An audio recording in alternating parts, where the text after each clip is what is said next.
If you ever slowed down long enough to really look at your life, not the highlight reel, not the version you tell other people, but the raw, unfiltered truth, you'll notice something immediately. There are marks on you. Some of them are visible. Most of them aren't. They're the moments you didn't win, the promises you broke to yourself, the seasons where you survived instead of thrived, the choices that shaped you in ways no one else can see. And the only way a person grows arrogant with age is when they refuse to look honestly at those moments. Because nobody gets through life untouched. Nobody glides through without scars. The difference is whether you acknowledge them or pretend they don't exist. What drives me now isn't money. It isn't recognition. It isn't proving anything to anyone. It's the understanding that nothing I gain is worth losing myself. I fought too hard to become someone I can live with. I spent too many years undoing habits that were destroying me, unlearning patterns that kept me stuck, and rebuilding a version of myself I actually respect. And I'm not willing to gamble that away for a title, a number, or applause that fades the moment the room changes. There were opportunities that looked incredible on paper, bigger reach, bigger rewards, bigger attention. But every time I asked the same question before saying yes, who is this going to turn me into? Not dramatically, not overnight, just a little bit. Because that's how it happens. You don't lose yourself all at once. You trade pieces of yourself in small, convenient compromises until one day you don't recognize the voice in your own head anymore. And when the cost was my peace, my values, or my self-respect, I walked away. Not because I was afraid to fail, but because I finally had something worth protecting. The hardest part about growth is realizing that the person you talk to the most in your entire life is yourself. That voice doesn't clock out. It's there in the quiet. It's there when things go wrong. It's there when no one's watching. And if you don't respect that voice, if you constantly tear yourself down, break promises to yourself, and ignore your own standards, success won't fix that. It will amplify it. At some point, you have to decide whether you actually like who you are, not in an arrogant way, not pretending you're perfect, but in a grounded, honest way. I see my flaws clearly. I see my weaknesses before anyone else does. I know where I fall short.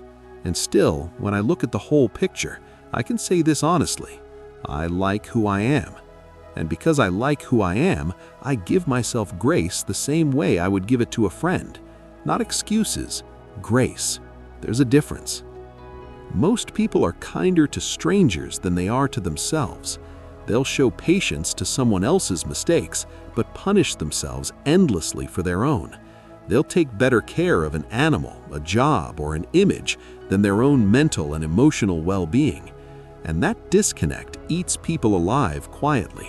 Because you can't build a life you respect while constantly disrespecting yourself in private. If you want to start liking yourself, don't overcomplicate it. Think about someone you genuinely admire, not because of their status, but because of who they are. What qualities do they carry? Are they calm under pressure? Honest when it's inconvenient? Consistent when no one's checking?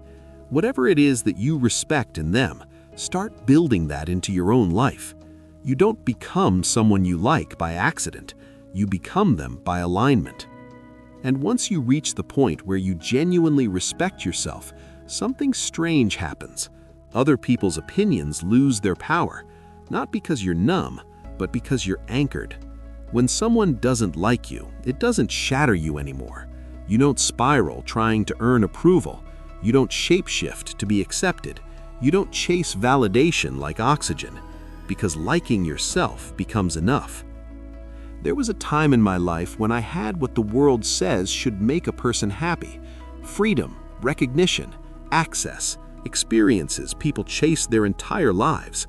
And it was fun, no doubt. But underneath it, something was off. I wasn't doing anything wrong, yet I wasn't proud either. I wasn't honoring my own word.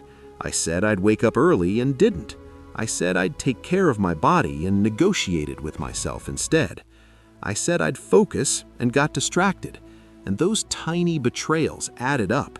How do you trust yourself with big dreams when you can't trust yourself with small commitments?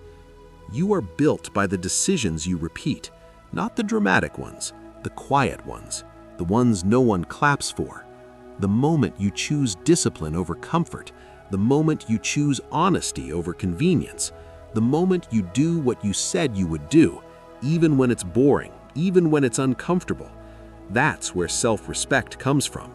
Not motivation, not hype, consistency. There was also a season where anger ran my life. I didn't realize it at first because anger disguises itself as strength.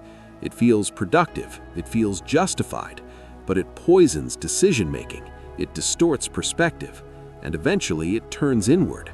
I had to stop and ask myself what was feeding it, what environments, what habits, what expectations, and I started removing them one by one, not dramatically, slowly, intentionally, and clarity came back. Imagine a friend who constantly lets you down, late every time, breaks every promise. Eventually, you stop trusting them, you stop relying on them, you stop inviting them. That's what many people do to themselves and then wonder why their confidence is gone. You don't need more affirmations, you need to keep your word to yourself.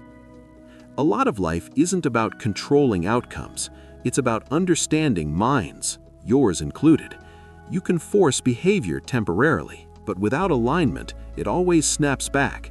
True change happens when desire shifts, when your want to changes, when you stop fighting yourself and start guiding yourself. Balance matters more than people admit. Hustle without reflection leads to burnout. Reflection without effort leads to stagnation. A grounded life lives in the middle. Work hard, then rest intentionally. Push forward, then sit still. Think, process, integrate. Growth doesn't come from constant motion alone. It comes from awareness. We live in a culture that glorifies exhaustion and shames stillness, as if thinking is laziness, as if rest is weakness. But clarity is born in quiet. Perspective comes when you stop running. And a man or woman who never slows down often doesn't know where they're going anymore, only that they're moving. Communication with others and with yourself is everything. Most conflict comes from misunderstanding, not malice. Most self-sabotage comes from misalignment, not lack of ability. You can't dominate life by force alone. You have to understand it. You have to understand yourself. People often confuse being busy with being effective. They confuse effort with direction. They confuse ambition with purpose. But effort without clarity is just motion, and motion without intention leads nowhere meaningful. At some point, you must decide what your standard is, not what sounds impressive, not what social media rewards, what you personally refuse to compromise. Standards simplify decisions. They remove negotiation. They protect you from yourself when emotions try to take over. And here's the truth most people avoid. Wanting change isn't enough. Wanting success isn't enough. Wanting peace isn't enough. You must become the kind of person who can hold what you're asking for, and that requires internal work no one can see. There's a difference between commitment and conviction. Commitment shows up when it's convenient. Conviction shows up regardless. Commitment tries. Conviction finishes. Commitment needs motivation. Conviction operates without it. If you want a life that feels aligned, you have to stop negotiating with your lower standards. You have to stop expecting outcomes you haven't earned through behavior. You have to stop comparing your behind the scenes to someone else's highlight reel. The real work is invisible. It's how you speak to yourself when you mess up. It's whether you course correct or collapse. It's whether you stay honest when excuses would be easier. It's whether you choose long-term respect over short-term relief. Peace isn't passive, it's disciplined. Confidence isn't loud, it's consistent. Self-love isn't indulgence, it's responsibility. You don't win life by overpowering it.